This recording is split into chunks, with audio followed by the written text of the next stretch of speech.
Welcome to the podcast, Let the Prophet Speak.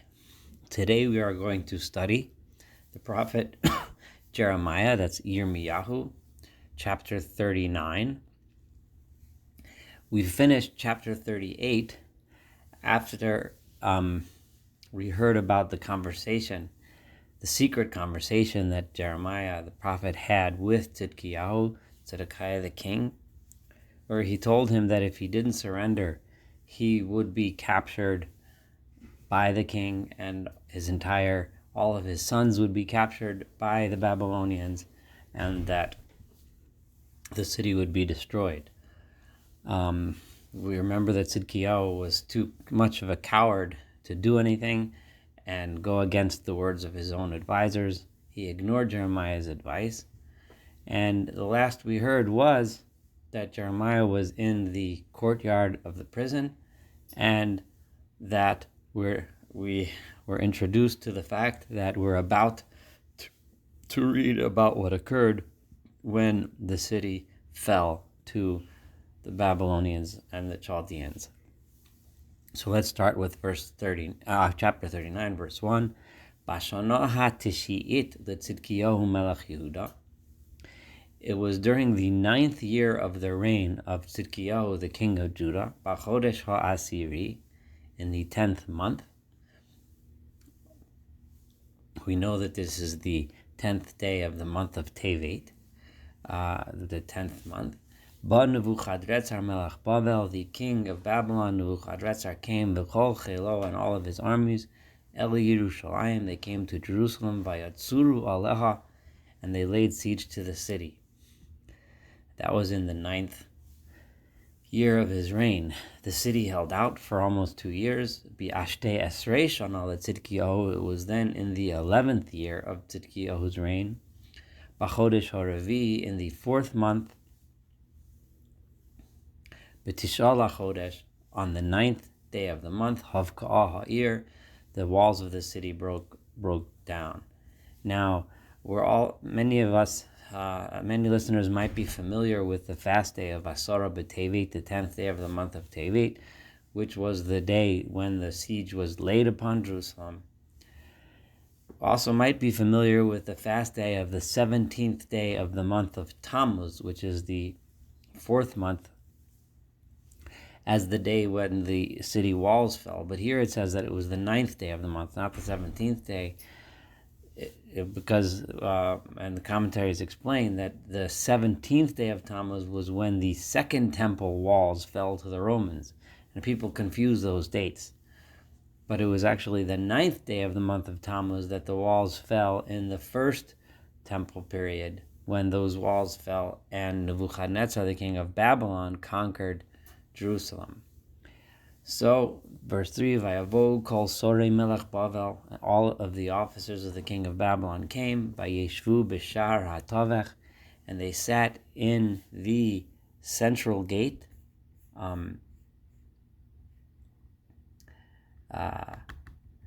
as conquerors.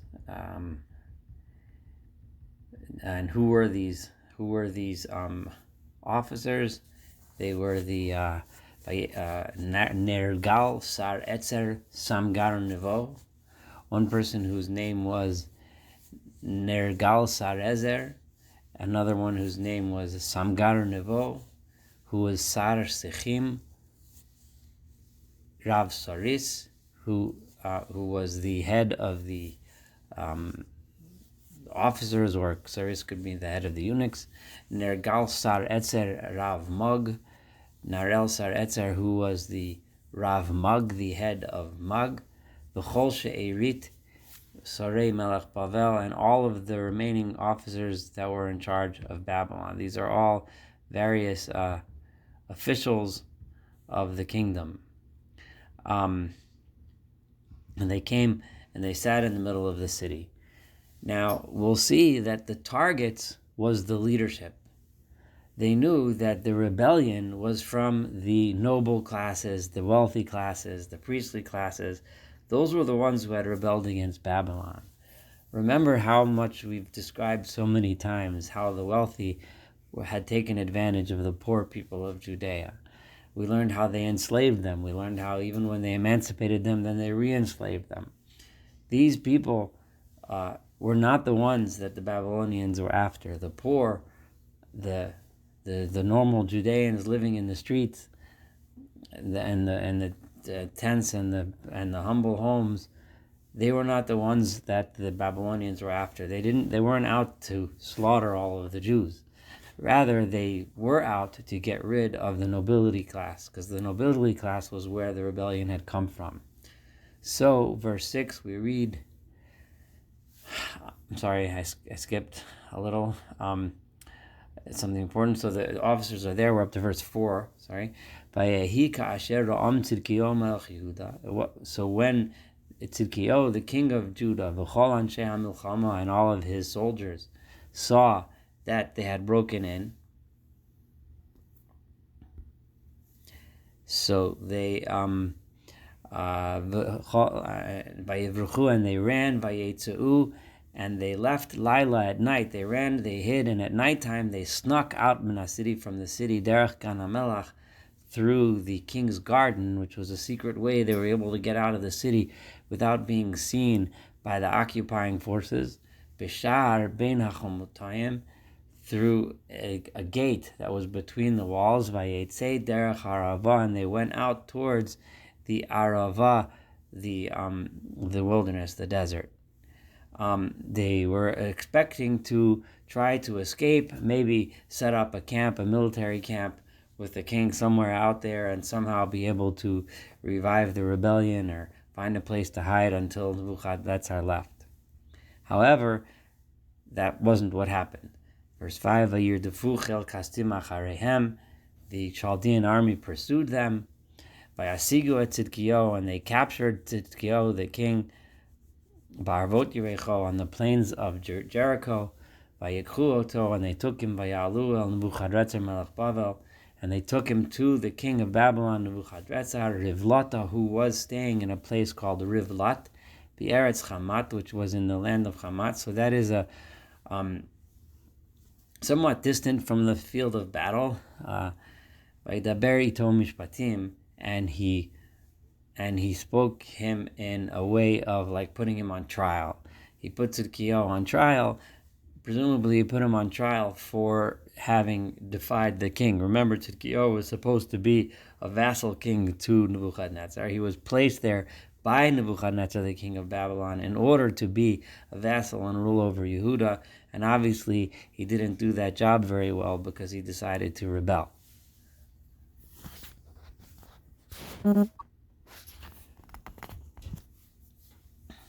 So then, when he put him on trial, he took Vayishchat Melech Bavel et Bnei Tzidkiyahu beRivla. He took the sons of Tzidkiyahu, all of his sons, and he slaughtered them le'einav, in front of their father's eyes. V'et kol chorei Yehuda, and all of the noblemen of Yehuda, Shochat Melech Bavel, the king of Babylon, slaughtered them. And then, after witnessing this horrific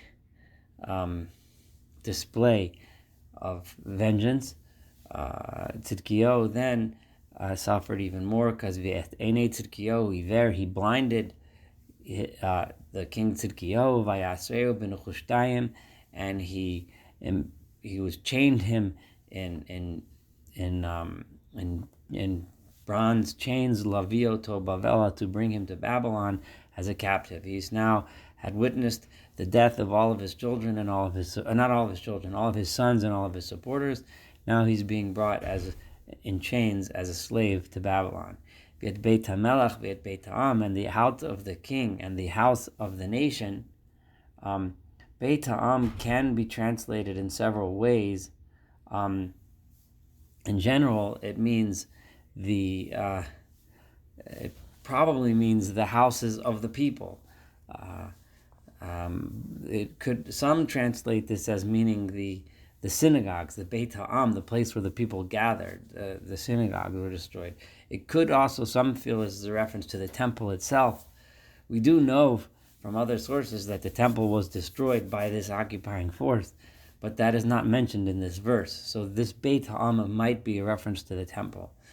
But we do know that Sarfua Kastim Baish, the Chaldeans burnt the king's palace and the Beit Ha'am, they burnt in fire, and they destroyed the walls of Jerusalem. And the remainder of the people, this is the poor people, and those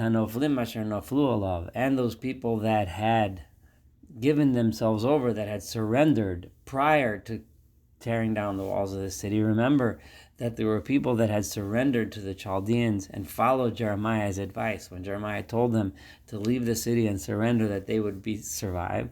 So those survivors as well, and the remaining people that happened to still be alive, either they were hiding or they were in the hills or the forests or the caves, whatever it was, whoever was left, Hegla Nebuzaradan Ravat Tabochim Babel. The Nebuzaradan, who was the head of the